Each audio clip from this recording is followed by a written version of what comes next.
We're now joined by Mr. Mohandas Pai. So thank you so much for talking to India today. Sir, Karnataka government is now contemplating of bringing in reservations It's a very regressive, illegal, unconstitutional step. And anybody who reads the bill will understand how bad it is, and they'll be shocked. For example, the bill says a local is defined as a person who is born in Karnataka, who has spent 15 years here, and who knows Kannada. And he has to pass a test. And if you don't have Kannada as a language in a school leaving certificate, then you have to take a test by a nodal agency. Yeah. Now, suppose I am looking for a job personally. I, of course, have Kannada. I studied Kannada as the third language. And I want a job, and I have not studied Kannada. And I'm not born here. I've lived here 25 years. I go for a job. I'm not eligible in the local quota. And why should they interfere? And then they say, for any enterprise which has more than 100 employees, a government official will sit on the recruitment committee. This is outrageous. Totally illegal.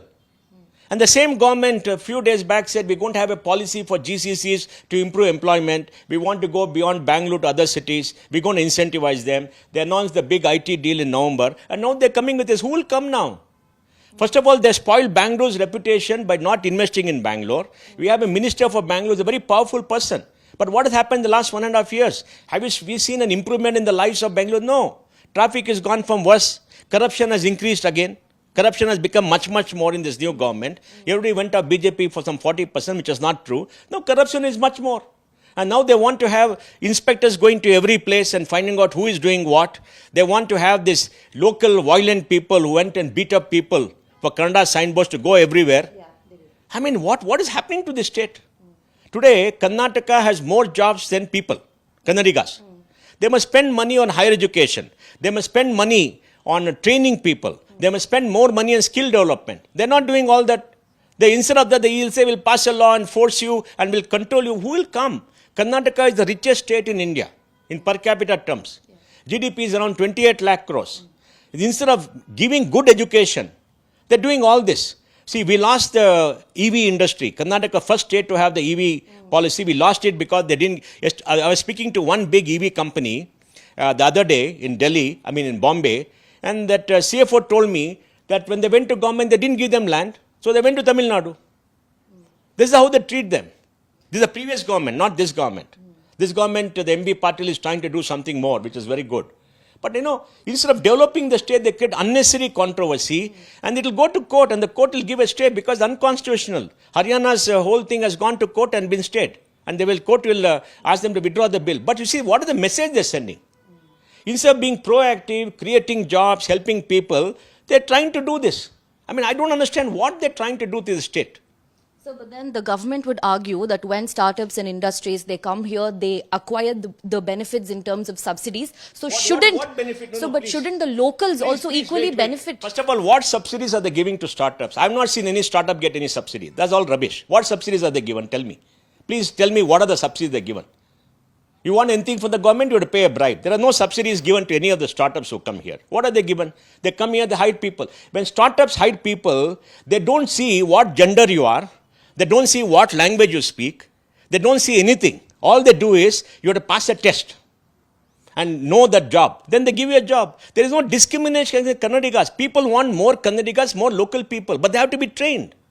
They have to have the skills. They have to have the education. Karnataka has 7 to 8 lakh new jobs under EPFO. The people graduating is only 6 lakhs. You understand? Look at data. There's a Karnataka jobs report. You must see the data. Karnataka has more jobs than people graduating. So nobody is discriminating against anybody. Have you heard of any discrimination? When the media hides all you people, does they say whether you are a Kannadiga? They say, do you have the competence? Do you have the... they hide you, right? Have you seen any discrimination anywhere? There's no discrimination. What are they trying to do? Is their failure they're trying to pass on? In the last 1.5 years, what have they done to promote jobs? Have they increased the budget for higher education? They have not increased the budget. Right? Have they appointed more faculty? They've done some job melas and people have got jobs. Let them do job melas, invest in skill development and work. Let them fund apprenticeship programs. Let them fund, internship programs. And people will hire. People are hiring. They want to destroy Bangalore. They want to, because today Tamil Nadu has got a GCC policy which incentives. the Telangana, now they're talking about marketing. Last year, Hyderabad had more commercial property, office property than Bangalore. First time in 30 years. Last year, they hired slightly more than Bangalore in technology. First time. These are all, we are under threat. Because why? People say that you're not investing in Bangalore adequately. Our metro is 3 years behind schedule. What are they trying to do? Have they improved the road network? That KSRTC, that bus transport is under stress. There's no money to pay salaries. Even our local bus transport, we need 15,000 buses. Have they invested in more buses? They give some 500, 600. Most of the buses are old and ramshackle. What are they trying to do? I don't understand. Karnataka is a very, very liberal, very good state, forward, economically forward state. These are all regressive, anti-people, anti-constitutional, fascist policies. If you like the video, do like, comment, share and subscribe.